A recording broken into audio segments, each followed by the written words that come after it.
Breaking news చూస్తున్నాం. విజయ్కి Amit Shah phone చేశారు. తమతో కలిసి పనిచేయాలని పిలుపునిచ్చారు. తమిళనాడు మ్యాజిక్ ఫిగర్ 118లో విజయ్కి దక్కింది 106. విజయ్ సీఎం కావడానికి 12 సీట్లు కావాలి. విజయ్తో మంతనాలు జరిపేందుకు స్థానిక బీజేపీ నేతలు ప్రయత్నిస్తున్నారు. పార్టీ పెట్టిన మొదట్లోనే బీజేపీని వ్యతిరేకించాడు విజయ్. బీజేపీ సిద్ధాంతాలకు తాను వ్యతిరేకినంటూ అప్పట్లోనే ప్రకటించాడు విజయ్. ప్రస్తుతం సమీకరణలు మారుతున్నాయా?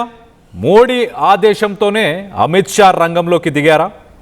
ఎలాగైనా విజయ్తో కలిసి ప్రభుత్వం ఏర్పాటు చేసే ప్రయత్నాలు జరుగుతున్నాయా?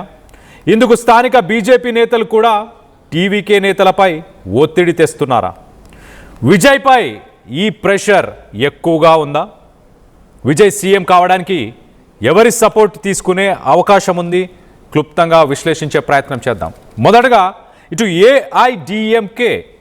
ఏఐడిఎంకేతో కనుక పార్టీ ముందుకెళ్లాలనుకుంటే ఏఐడిఎంకే బీజేపీకి దూరంగా ఉండాల్సిన పరిస్థితి.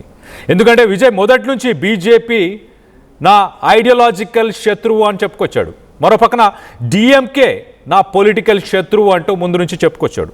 సో డిఎంకేతో ముందుకు వెళ్ళలేని పరిస్థితి, మరోపక్క బీజేపీతో ముందుకు వెళ్ళలేని పరిస్థితి. సో ఆయనకు కావాల్సిన మ్యాజిక్ ఫిగర్ కోసం 12 సీట్ల కోసం కాంగ్రెస్తో కలిసి ముందుకెళ్లే అవకాశం ఉన్నట్టు చాలా క్లియర్గా విశ్లేషకులు చెప్పుకొస్తున్నారు.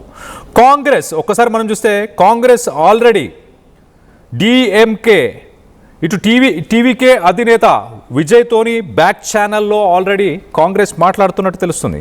మరో పక్కన స్టాలిన్ ఓటమిని ఒప్పుకున్నాడు, విజయ్ ఓటమిని ఒప్పుకున్నాడు. కాబట్టి కాంగ్రెస్ విజయ్కి సపోర్ట్ చేసే అవకాశం ఉంది. కాంగ్రెస్ సపోర్టుతో పాటు సిపిఐ, పిఎంకే, విసికే, డిఎండికే ఇలా సింగిల్ డిజిట్లు హోల్డ్ చేసే చిన్న పార్టీలు, వీటన్నిటితో కలిపి ఒక చిన్న కూటమిని గనక ఏర్పరిస్తే 2-3 కూటమిల నుంచి 2-3 పార్టీల నుంచి ఒక కూటమి గనక ఏర్పరచుకుంటే విజయ్ ఈజీగా ఆయన చీఫ్ మినిస్టర్ పదవిని ఆయన అధిరోహించవచ్చు. ఖచ్చితంగా ఇదే జరగబోతుంది అంటూ పొలిటికల్ అనలిస్టులు చెప్పుకొస్తున్నారు.